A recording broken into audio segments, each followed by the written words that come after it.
Hey guys, since we unlocked the Wailing Whirl content after beating the 500 meter dive in Reveries in the rain, let's talk about these stages here real quick. There's not all too much to cover, so we will be done rather quickly. Starting off with stage number 1, obviously. There's something super weird here, right? And that is the following here. Look here. After being attacked, they gain 2 stacks of burn. Cool. But if it is a one target attack, they would gain an additional stack of flinch. And there is something here to this that I cannot explain. It honestly has to be a bug.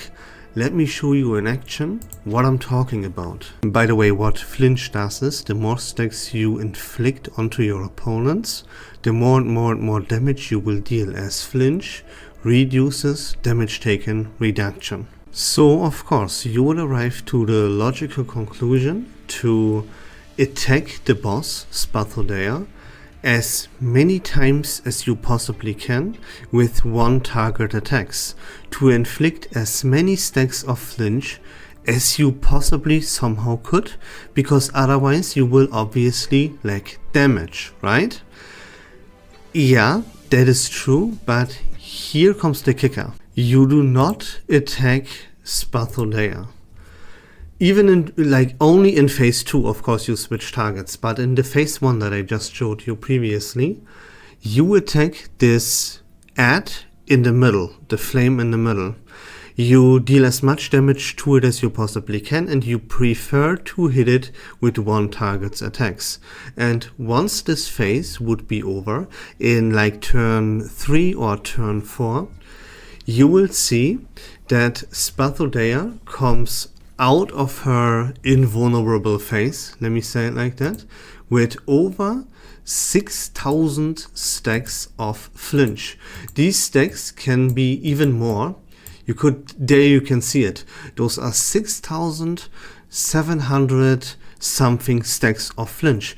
Even though I have not attacked Spathodea even once. I only focused the flame in the middle, the ad in the middle, all the time. As much damage as I could and as many one target's attacks that I could use on it. And as I said, once the phase 1 is over and Spathodea shows her true face, she comes out there with 7k, 8k, 9k stacks, depending on how much damage you did to that flame, with stacks of flinch. And then, as you can see here, you can completely obliterate her, especially with characters from the Star Afflators. You would of course use the impromptu lineup here to obliterate this stage. I don't have the impromptu lineup, so I played this exact team that you see, this lineup right here. But normally I do this with Liang Yue.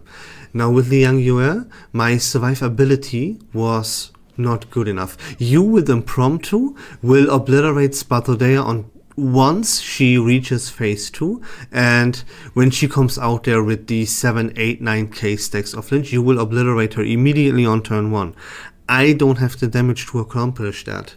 So my main damage dealer here is 37. She doesn't deal enough damage anymore, as everyone knows. But I was still able to pull through, of course. But I had to play this team instead with a second sustain, and I decided, here you can see 6,700 something flinch stacks, even though I have not attacked Spathodea even once, right? That's the bug I was talking about. And so I played this lineup right here, which is of course not optimal. You play impromptu. I played it with Kakan, yeah, because I needed a little bit more sustain, as Spathodea hits like an absolute truck. And there were even 2 points in time here where my 37 could have died if RNG would be a little bit less in my favor. Here should be one scenario. Yeah, see, almost that. See, a little bit more damage, and my 37 was that. If you see, if this attack that just hit Fatutu would have also hit 37, I would have wiped and I would have need to try again. You know what I mean? But yeah, this is how you beat the stage. You play impromptu if you have it. You focus the flame in the middle. Once Spathodea shows her true face and enters phase 2, you obliterate Spathodea because there will be thousands and thousands of Flinch stacks on her. Attack the flame in the middle with as much damage as you can, preferably also with as much one target's attacks as you can, and then this stage will actually be a walk in the park, because of this weird, I have to call it a bug. That's it. Maybe that's a mechanic that is not explained or anything, but yeah, I would call this a bug, and this is how you easily beat stage number 1 in the 500 meter dive. Then we have stage number 2 in the 500 meter dive. This one is also extremely weird. It's very odd to me, because look, this is Ulrich again. We already faced Ulrich. This is the 100% exact same fight as in 450 meter stage number 4. There's also Ulrich, and it is just a complete copy paste of the exact same fight. The only difference here in 502 is that Ulrich is not plant afflatus, but actually beast afflatus, and this makes this fight even easier, because you can just simply obliterate this fight very hard, you know what I mean? Because Recoleta deals a tremendous amount of damage here. In the other fight in 450, when he was plant afflatus, the most amount of work there had to be done with Getian, as he's the best damage dealer there. You have to constantly like spam his ultimate. You do the same thing here, but Getian is a sub DPS at best, and Recoleta is actually the main DPS. In the previous fight in 450 meter, Bekornblum is kind of a requirement if you want to play this fight correctly, to shut down Ulrich's ultimate. You don't need to do this here, because Recoleta clears this at a very fast pace. You know, if you just play it right, you already understood the mechanic and you already know how to play this fight. Otherwise you wouldn't be here at 500 meter, you would be stuck at 450, right? So again, like, it is just a much easier version of the 450 meter stage here in 500 meters though, because of the afflatus and how much damage Recoleta deals here. And yeah, that's all about stage number 2 in 500 meter dive. A very lazy copy paste, and it's not even a good copy paste because they made the fight easier. That doesn't make any sense to me, it leaves me speechless, and that's why I'm gonna move on to stage number 3. Then stage number 3, there is not much to say here either. As you realized maybe in stage 1 and 2, we didn't use either Blood Tide or Dynamo, so stage number 3 is just completely obliterated by Dynamo. Play the Dynamo team, play it halfway decent, and you will obliterate. You're gonna start this match off with fighting against Geo, absolutely easy, no problem, squishy. Like, really, I don't know what to tell you, right? And then here, this is the phase 2, where you gotta be a little bit careful here, because they can deal quite a lot amount of damage. So actually play Ezra actively if you face this with Ezra. Yeah, most people I think would conquer this with Ezra as their sustain. They need Kiparina and an impromptu team in stage 1, so yeah, be careful. And you can see this, right? Ulrich is almost dead, Ezra is very low on HP, Lucy is half, so play Ezra actively here and actually shield yourself and unlock Ezra's ultimate so you can actually survive a little bit. If you just are a little bit careful, then the Dynamo absolutely shreds this stage to pieces without you having to worry about any mechanic or gimmick whatsoever. And then comes stage number 4. That is a reason, other than the Whirling Whirl, why I even make this video here in the first place, because this stage is really tough. You need a whole bunch of damage. Okay, so as you can see, this is wave number 4 out of 4. You have 4 phases here. You see there is the, let me call this the original Liang Yu'er, and she has 3 ads that are also Liang's, but yeah, with different afflatuses and stuff, right? You fight all of these 3 ads in like a 1v4 in the first 3 stages. That is very easy, and that shouldn't pose any challenge. Now, this phase number 4 here against 4 Liang Yu'ers is tough as nails, and you have to know the key to victory. I played this with, I tried multiple different things here, but yeah, in the end, of course, Blood Tide prevails as the best team, right? Obviously. There is a kicker though, because as you can maybe see, I have a dog with me, right? And Pickles here is the absolute key to victory. Without Pickles, no matter what else I tried, no matter how my rotations worked out, how I played this fight, nothing worked. Even with the full Blood Tide team, I did not deal enough damage, and I could not beat this fight.